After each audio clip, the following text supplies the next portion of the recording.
"I don't care whether you're a man or a woman," he said, his voice low and steady. "I like you, Jay. I always have," my childhood crush said as he looked into my eyes like he was searching for something buried deep, something I didn't even know I'd been hiding. The air between us felt heavy, charged, and I couldn't move. My heart stuttered. I felt myself melting under the weight of his gaze. Like all the walls I'd built were quietly crumbling. The years of wondering, of pretending not to care, unraveled in that moment. I wanted to speak, to say something back, but all I could do was feel everything I'd buried rushing to the surface. I crouched on the rooftop, my eyes fixed on the Darius mansion below. My target was Ricky Darius, one of the heirs to the powerful Darius group.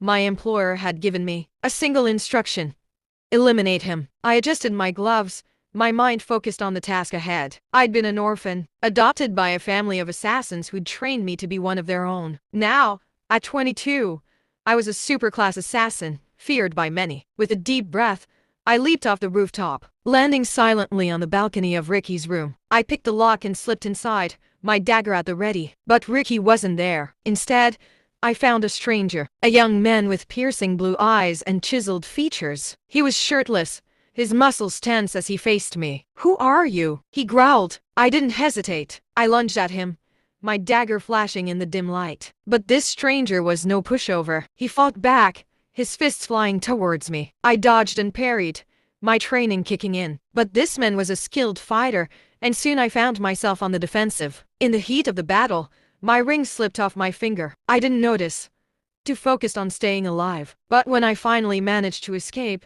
I realized my beloved ring was gone. "No," I whispered, my heart sinking. That ring had been my constant companion since I was 7.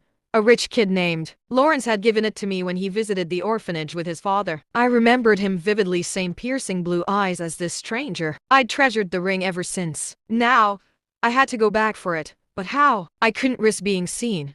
Not after that fight. But the thought of losing my ring forever was unbearable. As I pondered my next move, my mind drifted. I slid back into the Darius mansion, avoiding detection with ease. My skills had been honed to perfection, and I knew these halls like the back of my hand. I reached a room where I'd lost my ring, my eyes scanning the space. It was empty, just as I'd hoped. But then, I sensed a presence behind me. I spun around, my dagger flashing in the dim light. A figure emerged from the shadows, the same stranger from before. Sitting in a chair in the corner, he held up my ring, his eyes glinting with curiosity. "Looking for this?" he asked, his voice low and smooth.